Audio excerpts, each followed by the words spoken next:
Bismillahirrahmanirrahim. Assalamu alaikum everyone.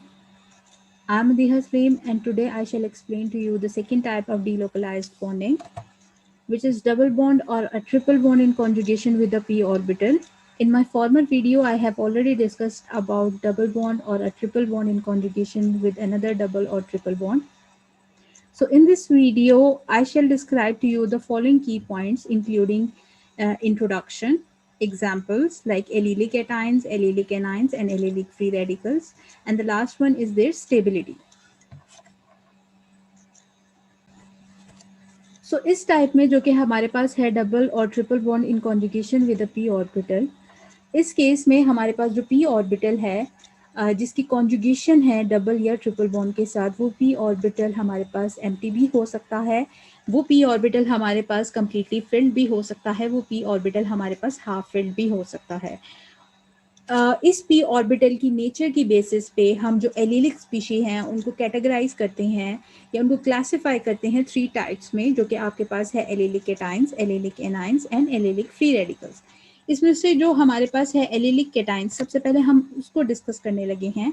जैसे कि आपको नजर आ रहा है एलिलिक केटाइंस के केस में हमारे पास हर कार्बन जो है वो sp2 हिब्रिडाइज है। sp2 हिब्रिडाइज होने का मतलब है कि यहाँ हर कार्बन के पास जो है वो p ऑर्बिटल अवेलेबल है। सिमिलरली यहाँ जो आपको CH2 कार्बन नजर आ रही है जिसके ऊपर पॉजिटिव चार्ज है, ये यहाँ पे भी एक p ऑर्बिटल अवेलेबल है जो कि एम्प्टी है, जिसकी वजह से यहाँ पे आपके पास पॉजिटिव चार्ज है। और यहाँ जो आपके पास CH2 और CH कार्बन है, यहाँ दोनों की दोनों कार्बन आपके पास sp2 हिब्रिडाइज हैं और हर कार्बन के पास एक p ऑर्बिटल है जो कि ओवरलैप करके पाई बॉन्ड की फॉर्मेशन कर रहा है। बेसिकली ये हमारे पास ये सिचुएशन बनती है कि हर कार्बन जो है वो 3sp2 हाइब्रिड ऑर्बिटल बना रहा है, जिसमें से 2 की ओवरलैपिंग जो है वो हाइड्रोजन के s ऑर्बिटल के साथ हो रही है और एक की ओवरलैपिंग सेकंड कार्बन के sp2 हाइब्रिड ऑर्बिटल के साथ हो रही है। सिमिलरली जो सेकंड कार्बन है वो भी इसी तरह 3sp2 हाइब्रिड ऑर्बिटल की फॉर्मेशन कर रहा है, जिसमें से एक जो है वो फर्स्ट कार्बन के साथ ओवरलैप कर रहा है, second sp2 hybrid orbital third carbon के साथ ओवरलैप कर रहा है, और जो आपका last one sp2 hybrid orbital है वो हाइड्रोजन के 1s ऑर्बिटल के साथ ओवरलैप कर रहा है। सो यहाँ पे इन दोनों कार्बन के पास इन हाइब्रिड ऑर्बिटल के अलावा हमारे पास अनहाइब्रिडाइज्ड p ऑर्बिटल भी अवेलेबल हैं जो कि आपस में एक दूसरे से पैरेलल हैं और यही p ऑर्बिटल ओवरलैप के थ्रू पाई बॉन्ड की फॉर्मेशन करते हैं। सो हमने यहाँ डिस्कस करना है कि ये जो p ऑर्बिटल हैं वो यहाँ हमारे पास जो CH2 कार्बन है उसकी p ऑर्बिटल के साथ भी पैरेलल हैं जो कि empty1 है। सो ये p ऑर्बिटल आपस में 3 जो हमारे पास p ऑर्बिटल हैं, ये तीनों p ऑर्बिटल्स आपस में भी एक दूसरे के साथ ओवरलैप कर सकते हैं, कॉन्जुगेट कर सकते हैं, जिनमें से 2 जो हैं हमारे पास वो हाफ फिल्ड हैं और एक हमारे पास जो है वो empty1 है। सो अगर ये 3p एटॉमिक ऑर्बिटल, चूंकि हमने यहाँ सिर्फ कॉन्जुगेशन को डिस्कस करना है और वो कॉन्जुगेशन हम उसी सूरत में डिस्कस कर सकते हैं कि हम p ऑर्बिटल को से डील करें। सो अगर हम सिर्फ p ऑर्बिटल को देखें जो कि हमारे पास 3 नंबर हैं, सो ये 3p एटॉमिक ऑर्बिटल्स का ओवरलैप करेंगे और 3 मोलेकुलर ऑर्बिटल की फॉर्मेशन करेंगे, जिसमें से एक हमारे पास होगा बॉन्डिंग, एक हमारे पास होगा नॉन बॉन्डिंग और थर्ड वन हमारे पास होगा एंटी बॉन्डिंग। इस तरह हमारे पास ये टोटल 3 मोलेकुलर ऑर्बिटल की फॉर्मेशन हुई है, bonding, non bonding and anti bonding. So जैसे इससे पहले वाली वीडियो में हमने डिस्कस किया था कि हमने जब भी p ऑर्बिटल की ओवरलैपिंग करवानी है और फर्स्ट मोलेकुलर ऑर्बिटल की फॉर्मेशन करनी है जो कि बॉन्डिंग मोलेकुलर ऑर्बिटल होगा, तो हमने जो नोड है वो 0 इन नंबर रखनी है, यानी कोई नोड नहीं होनी चाहिए हमारे पास। और वो उसी सूरत में पॉसिबल है कि सारे के सारे जो p एटॉमिक ऑर्बिटल हैं वो इन फेज ओवरलैपिंग करें और या फिर एडिशनल ओवरलैपिंग करें, तो उस केस में हमारे पास जो नोड है उसका नंबर 0 होता है और जो हमारे पास मोलेकुलर ऑर्बिटल बनता है विद 0 नोड वो सबसे लोअर एनर्जी पे लाई करता है, जैसे कि यहाँ पे है।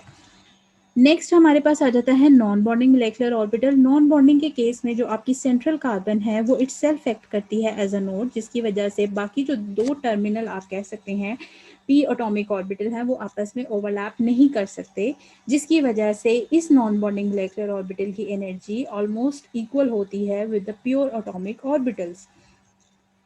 थर्ड हमारे पास है एंटी बॉन्डिंग मोलेकुलर ऑर्बिटल, जिस केस में अगर हमने यहाँ से स्टार्ट किया है 0 नोड, देन फिर हमारे पास नोड का नंबर इंक्रीज किया है 1, तो यहाँ पे हमारे पास जो एंटी बॉन्डिंग मोलेकुलर ऑर्बिटल बनना चाहिए उसमें नोड होनी चाहिए 2।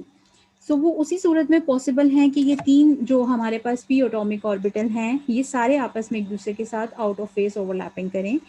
अगर यहाँ पे आउट ऑफ फेज ओवरलैपिंग होगी तभी यहाँ पे हमारे पास जो है वो एक नोड बनेगी, और इसी तरीके से यहाँ पे भी अगर हमारे पास आउट ऑफ फेज या सब्ट्रैक्टिव ओवरलैपिंग होगी तो हमारे पास सेकेंड नोड की फॉर्मेशन होगी।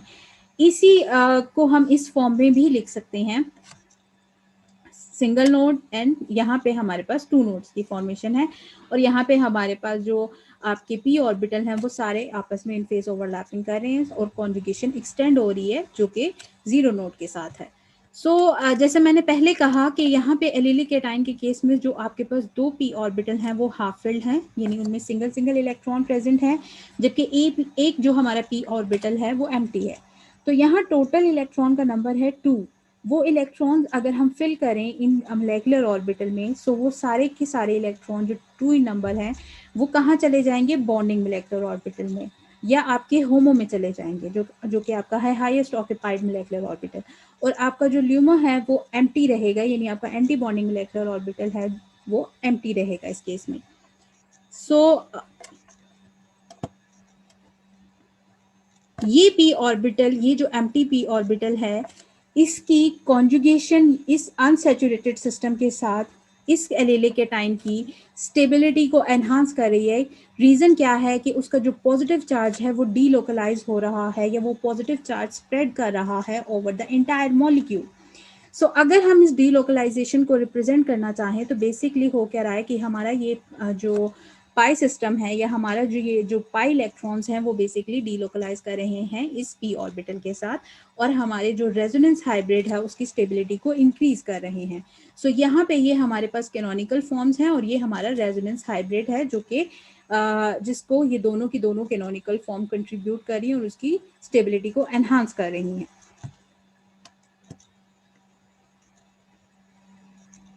सो नेक्स्ट हमारे पास एग्जांपल आ जाती है एलिलिक एनाइंस की। जैसे कि मैंने पहले आपसे बात की कि ये जो हमारा पी ऑर्बिटल है ये हमारा एम्प्टी भी हो सकता है, हाफ फिल्ड भी हो सकता है, कम्प्लीटली फिल्ड भी हो सकता है। सो एलिलिक एनाइंस के केस में हमारा जो पी ऑर्बिटल है वो कम्प्लीटली फिल्ड होगा। सो यहाँ अगर आप देखो तो उसी तरीके से जो हमारी मोलेकुलर ऑर्बिटल है सिमिलर इन्फॉर्मेशन होगी टू द अबव केस। उसी तरीके से एक बॉन्डिंग होगा, एक नॉन बॉन्डिंग होगा, एक एंटी बॉन्डिंग मोलेकुलर ऑर्बिटल होगा।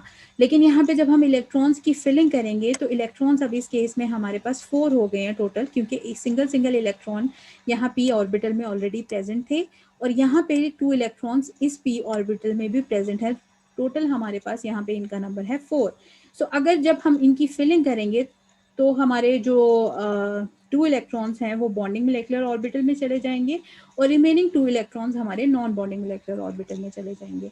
और अगर हम इस एलिलिक एनाइन में कॉन्जुगेशन की बात करेंगे, डीलोकलाइजेशन की बात करें, so similar to the above case यहाँ पे भी हमारा जो नेगेटिव चार्ज है वो डीलोकलाइज हो रहा है ओवर द एंटायर मॉलिक्यूल, क्योंकि वो कॉन्जुगेशन में है पी ऑर्बिटल के साथ।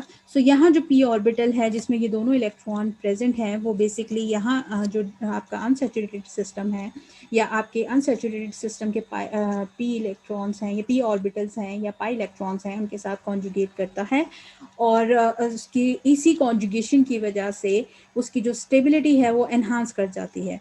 सो ये इसी तरीके से अगर ये हमारा नेगेटिव चार्ज डीलोकलाइज करता है यहाँ आपके पी ऑर्बिटल के साथ या आपके पाई सिस्टम के साथ, सो यहाँ पे आपका डबल बॉन्ड की फॉर्मेशन हो जाएगी और आपके जो दोनों पाई इलेक्ट्रॉन्स हैं वो आपके नेक्स्ट पी ऑर्बिटल में शिफ्ट हो जाएंगे जो कि नेगेटिवली चार्ज हो रहा है।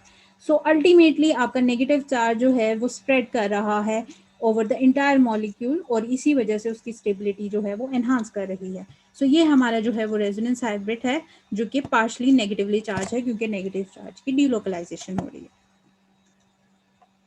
सो लास्ट टाइप हमारे पास आ जाती है एलिलिक फ्री रेडिकल की। एलिलिक फ्री रेडिकल के केस में आपका जो लास्ट या थर्ड पी ऑर्बिटल है वो हाफ फिल्ड होगा। सो यहाँ पे अगर हम इलेक्ट्रॉन का नंबर देखें तो इलेक्ट्रॉन टोटल 3 नंबर होंगे, और अगर उनकी हम फिलिंग की बात करें तो 2 इलेक्ट्रॉन्स जो हैं हमारे वो बॉन्डिंग मोलेकुलर ऑर्बिटल में चले जाएंगे, जबकि हमारा जो सिंगल इलेक्ट्रॉन है वो हमारे नॉन बॉन्डिंग मोलेकुलर ऑर्बिटल में चला जाएगा। और अगर हम यहाँ पे डीलोकलाइजेशन की बात करें, सो चूंकि यहाँ पे सिर्फ एक इलेक्ट्रॉन अवेलेबल है आपके पी ऑर्बिटल में, सो जब भी एक इलेक्ट्रॉन की डीलोकलाइजेशन की आपने बात करनी है तो हमेशा हमने हाफ एरो लगाना है उसकी डीलोकलाइजेशन को डिस्कस करते हुए। सो हाफ इलेक्ट्रॉन जो है वो इस पी ऑर्बिटल और हाफ इलेक्ट्रॉन यहाँ जो पी ऑर्बिटल हैं वो बेसिकली आपस में ओवरलैप करेंगे, यानी हाफ फिल्ड पी ऑर्बिटल यहाँ पे इस हाफ फिल्ड पी ऑर्बिटल के साथ ओवरलैप करेगा। सो यहाँ पे तो डबल बॉन्ड की फॉर्मेशन हो जाएगी, लेकिन यहाँ जो एक इलेक्ट्रॉन है वो इस पी ऑर्बिटल में मूव कर जाएगा, जिसकी वजह से आपका फ्री रेडिकल चार्ज जो है वो इस कार्बन से शिफ्ट होकर इस कार्बन पे चला जाएगा। सो ओवरऑल आपका जो फ्री रेडिकल चार्ज है या आपका रेडिकल चार्ज है वो आपके मॉलिक्यूल पे स्प्रेड कर रहा है, जिसकी वजह से आपके जो रेजोनेंस हाइब्रिड है उसकी स्टेबिलिटी इंक्रीज हो रही है। अब अगर नेक्स्ट हम बात करें कि हमारे पास एलिलिक केटाइंस है, एलिलिक एनाइंस है, एलिलिक फ्री रेडिकल है, इन सब में से सबसे ज़्यादा स्टेबल वन कौन सा होगा? सो इनकी स्टेबिलिटी को डिटरमाइन करने के लिए आपने देखना है कि आपने इलेक्ट्रॉन्स की फिलिंग के में कौन से आपके पास मोलेकुलर ऑर्बिटल है जहां आपके पास लास्ट इलेक्ट्रॉन जो है वो कम्प्लीटली फिल हो रहा है। सो एलिलिक केटाइन के केस में हमने देखा है कि हमारे जो इलेक्ट्रॉन्स हैं वो बॉन्डिंग मोलेकुलर ऑर्बिटल में हैं, लास्ट इलेक्ट्रॉन्स जो कि 2 ही नंबर थे और वो कम्प्लीटली बॉन्डिंग मोलेकुलर ऑर्बिटल में ही फिल हो जाते हैं। अगर हम आए एलिलिक एनाइन के केस में तो वहाँ पे हमारी जो लास्ट इलेक्ट्रॉन है वो नॉन बॉन्डिंग मोलेकुलर ऑर्बिटल में जा रहे हैं, जबकि हमारी जो थर्ड टाइप है एलिलिक फ्री रेडिकल उसमें हमारे जो इलेक्ट्रॉन हैं वो भी उसी तरीके से नॉन बॉन्डिंग मोलेकुलर ऑर्बिटल में आ रहे हैं। सो इन सब में सबसे ज़्यादा स्टेबलाइज जो है वो एलिलिक केटाइन है, क्योंकि उसमें दोनों के दोनों इलेक्ट्रॉन जो हैं बॉन्डिंग मोलेकुलर ऑर्बिटल में प्रेजेंट हैं। जबकि अगर आप देखें allylic anions and allylic free radical में से, तो एलिलिक फ्री रेडिकल आपकी पैरामैग्नेटिक स्पीशी है, जबकि आपकी allylic anions and allylic cations आपके डायमैग्नेटिक स्पीशीज हैं। आई होप इस वीडियो को देखने के बाद आपके जितने भी डाउट्स और क्यूरीज हैं वो रिजॉल्व हो सकें। स्टिल अगर आपके कोई भी डाउट्स हैं या आपके कोई भी क्वेश्चन हैं तो आप मुझे कमेंट सेक्शन में बताइए। I will try to resolve them all. Thank you very much. Good bye. अल्लाह हाफिज़।